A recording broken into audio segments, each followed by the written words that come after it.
What's up? It's your boy, it's your man, it's your dude, Harry Lately, back with another episode of The Never Late Show.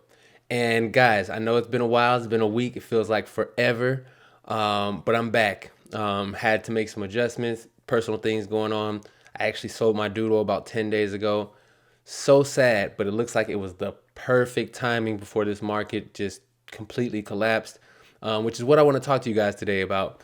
How to handle the NFT crash, because it's going to be a grind. It's definitely going to be a grind, not only for NFTs, but also crypto. For those of you who've been in the space, whether it be since 2012 or even during the ICO boom of 2017, you know as well as I do that these things happen.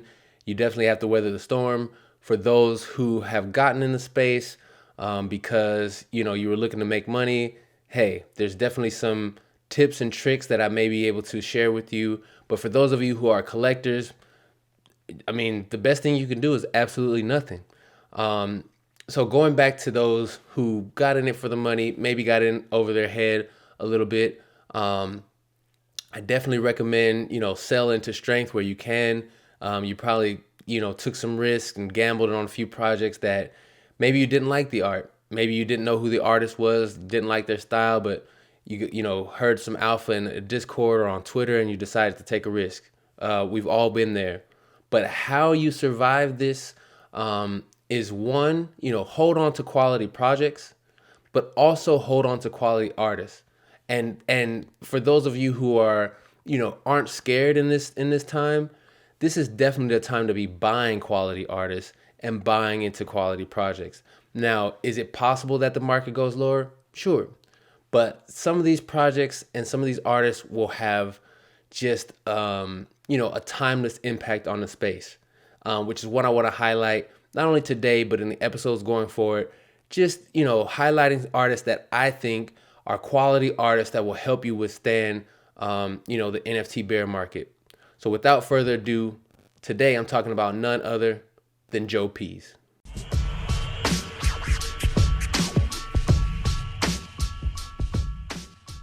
All right, folks, let's jump into the art. Now, I forgot to mention that Joe is an Ethereum-based artist, so I'll be sharing his collection on Super Rare. These are all one-of-one pieces, so there's no additions, which I really can appreciate that, about this artist.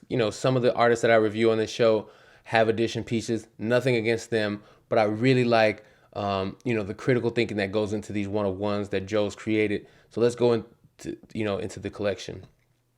Now, right off the bat, you can see that this collection is pushing the bounds when it comes to video loops.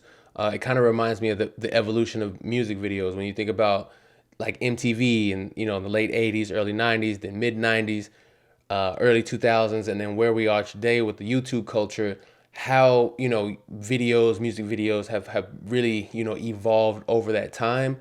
This is like the manifestation of that evolution, just how Joe's really pushing the bounds here with the art, and it's definitely that it's art. Even though these are video loops, by no means is this anything short of art. I really love the style. I really love the fact that this artist is pushing the bounds. Please excuse my internet connection, because some of these pieces, the loops won't show, the thumbnail won't show. But I definitely encourage you to go check these pieces out in greater detail in your own time. My favorite piece of the collection is the Gardener. It's just so dope to me for reasons I can't even explain. I just love, again, Joe's approach to these loops is just mind blowing. Like, when you see something that's really dope, you really don't have words for it. You just know it's dope, and you got to share it with your friends. Like when new music drops, you got to share it with everybody, kind of like that new Kendrick song and video. You don't like, I don't know what's doper, the song or the actual video. Same thing here. It's like, I don't know what's doper. It's like the technique, like the finished piece, like what, but like all of this is just super dope to me.